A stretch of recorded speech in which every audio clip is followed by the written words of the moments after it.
Ndombele, the player Spurs can't live with or without. After 10 minutes at the impressive Rosehill Park Stadium, Tanguy Ndombele produced an absurd off-balance backheel to keep a ball drifting out of play improbably inside it and set in motion a Spurs move that via Oliver Skipp, Harry Kane, Lucas Moura and a lucky deflection would end in the opening goal.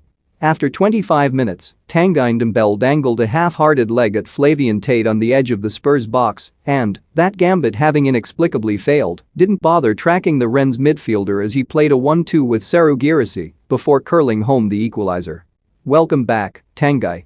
We genuinely have missed you." It was almost sarcastic to see such a perfect demonstration in such short order of both why Spurs need to pick Ndombele and also why they so often can't.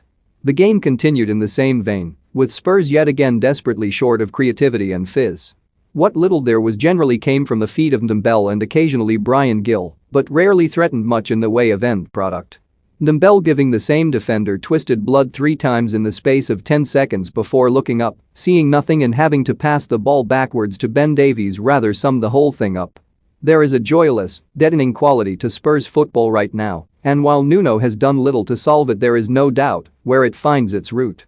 The brief joie de vivre that came in the closing games of last season owed much to Ryan Mason making the very obvious and very correct decision to simply pick Gareth Bale, an option not available to Nuno Espirito Santo, who instead finds himself coping with an injury and quarantine list that got longer still. Here is Steven Bergwijn and Lucas Moura hobbled off. Rennes and Limpy, if you will. No, you F off. Anyway. Ndombele. It looked like Harry Kane would be the player to define the only stages of Nuno's reign. What he does or doesn't do with Ndombele now looks to be crucial. Before this current crippling injury and quarantine crisis, Nuno had made tangible improvements to the defense.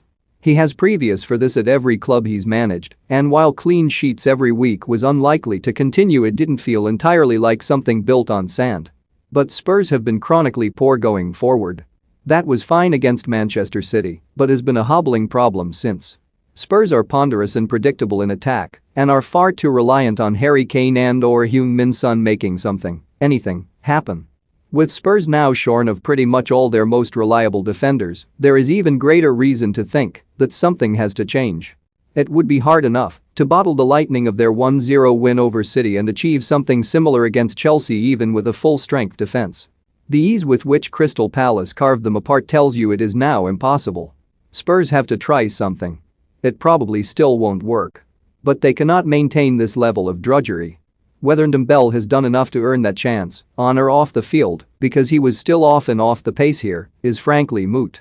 Something has to change, and Bryan Gil is not yet ready. Even with 5 attacking players selected here, it took only 15 minutes for Rennes, despite falling a goal behind, to realize that Spurs deserved respect, but certainly not fear. Both Spurs goals came from crosses so poor that they confused defenders into first diverting into their own net and then into the path of Pierre-Emile Højbjerg. A point in what is on paper Spurs' toughest task in this group stage is a perfectly adequate result, but it would be foolish to pretend it was deserved. Spurs got extremely lucky, twice, and created precious little in between.